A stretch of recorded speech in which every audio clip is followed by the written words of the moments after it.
দক্ষিণ পূর্ব এশিয়ার দেশ মিয়ানমারে শক্তিশালী ভূমিকম্প আঘাত এনেছে। রিক্টার স্কেলে এই কম্পনের মাত্রা ছিল 7.7।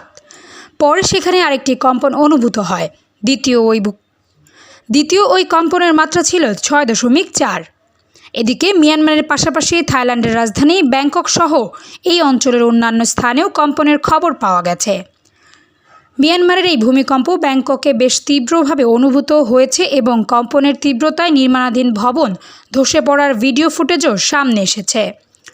শুক্রবার পৃথক প্রতিবেদনে এই তথ্য জানিয়েছে সংবাদ মাধ্যম আল জাজিরা ও ব্যাংকক পোস্ট।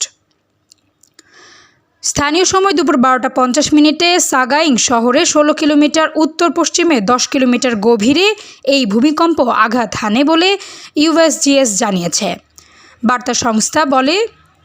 বার্তা সংস্থা এএফপি মিয়ানমারের রাজধানী নেপিদো থেকে জানিয়েছে, ভূমিকম্পের তীব্রতায় রাস্তাঘাট স্তব্ধ হয়ে গেছে এবং ভবন থেকে ছাদের টুকরো ভেঙে পড়েছে।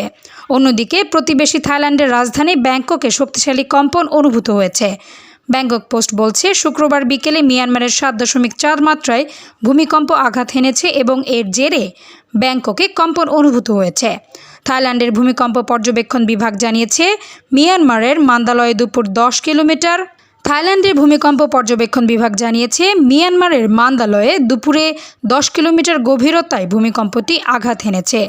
আবহাওয়া বিভাগ জানিয়েছে, ব্যাংকক সহ থাইল্যান্ডের অনেক জায়গায় ভূমিকম্প অনুভূত হয়েছে। ভূমিকম্পের কারণে চাতুচাক জেলায় নির্মাণাধীন একটি বহুতল ভবনও ধসে পড়েছে। থাই কর্তৃপক্ষ ক্ষয়ক্ষতির মূল্যায়ন করছে এবং আফটারশকের বিষয়টি পর্যবেক্ষণ করছে বলে জানা গেছে। Desk report, সমযোগ।